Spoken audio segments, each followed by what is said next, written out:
Welcome to the Port of Palm Beach. I'm Yaremi Farinas, the Port's Public Information Officer. And I'm Carl Baker, the Director of Planning for the Port of Palm Beach.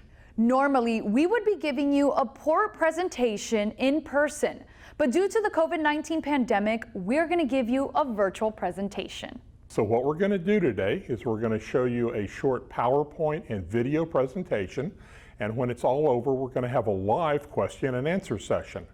So now, for more than you ever wanted to know about the Port of Palm Beach. This is the Port of Palm Beach.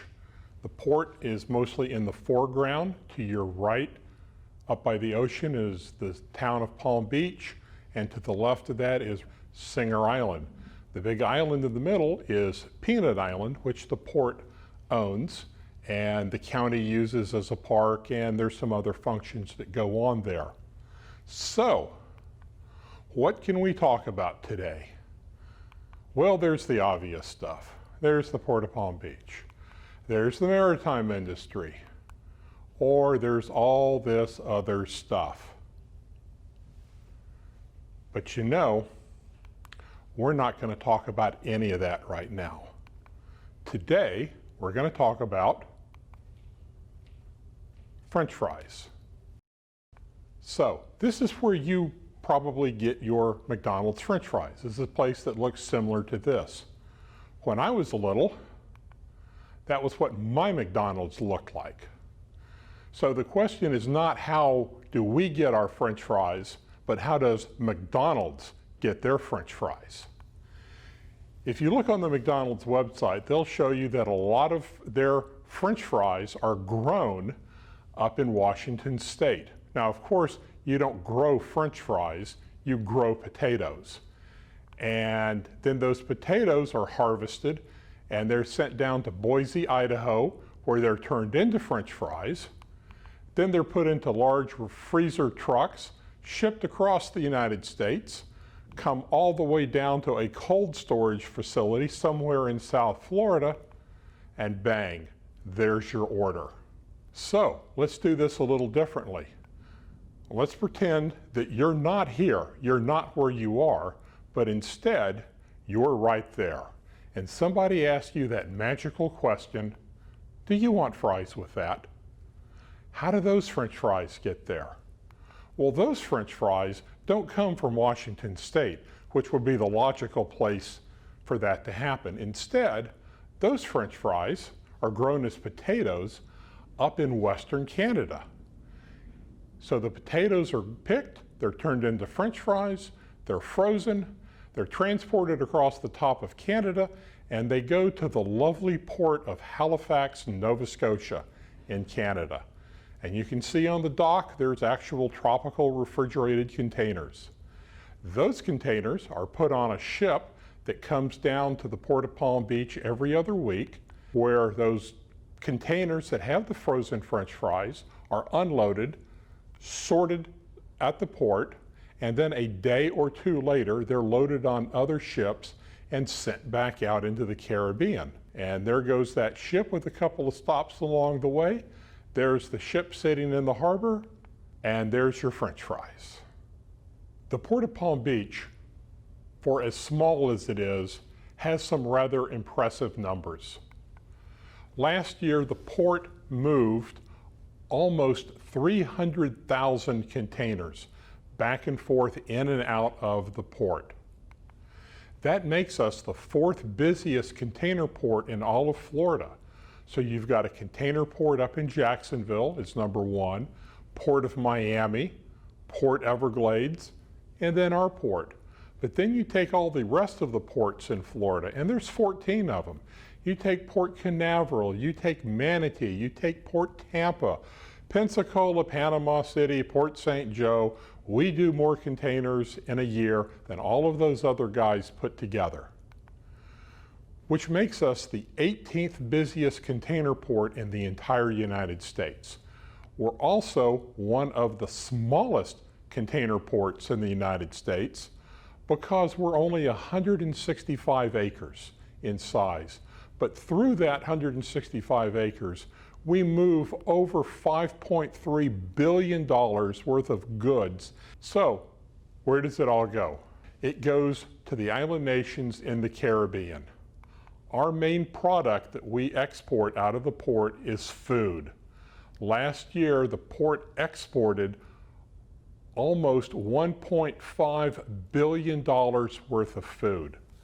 50 to 60% of everything that is eaten anywhere in the Caribbean came through the Port of Palm Beach. And earlier we were talking about French fries. Well, we're not just talking a couple of bags of French fries. Last year, the Port of Palm Beach brought in 2,675 tons of French fries and shipped them out into the Caribbean. If you eat a French fry anywhere in the Caribbean, there's a really, really good chance that it was on the dock at the Port of Palm Beach at some point in its life. We do more here than just ship containers. Our largest single commodity going out of the port is raw sugar that's grown out in the glades. Last year we shipped out almost 515,000 tons, which is about what 3 really big cruise ships weigh. This is how that sugar got to the port.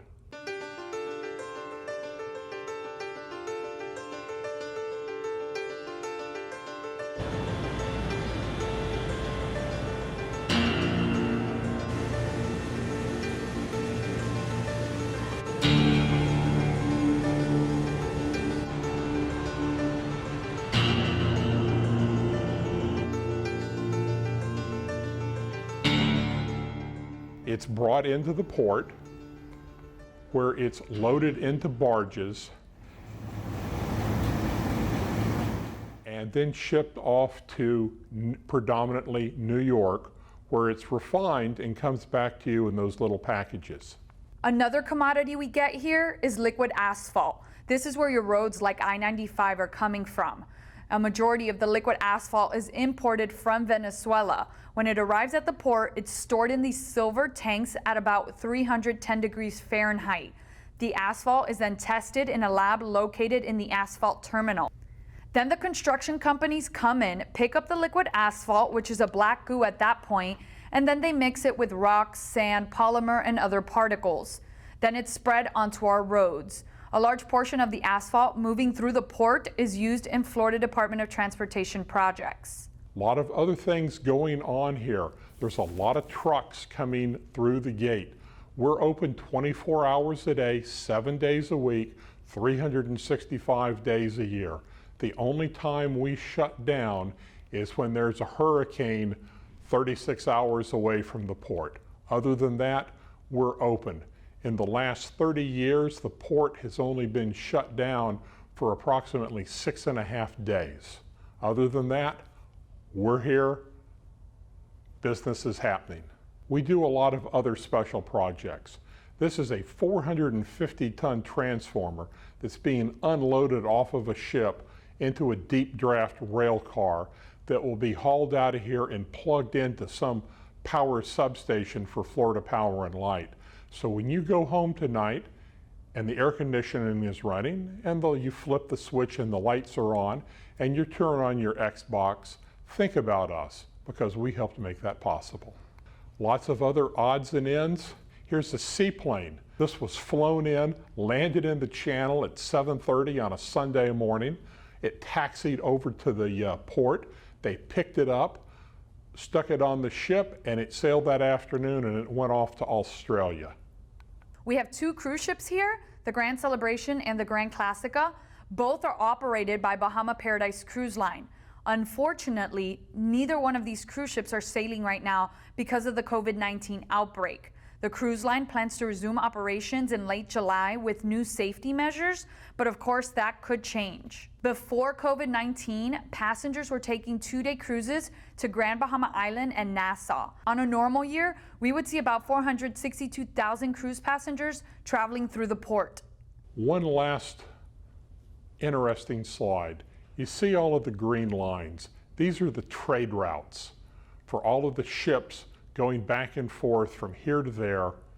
And the reason this is important is that approximately 93% of everything in the world at some point in time was moved on a ship.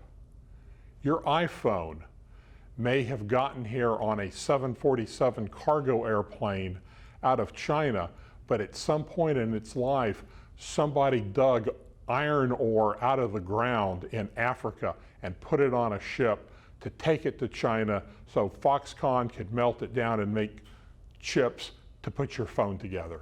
So again, 93% of everything in the world moves on a ship. And remember that slide from the start? Well, even though we didn't talk about it, we talked about all of this. Okay, and now, are there any questions?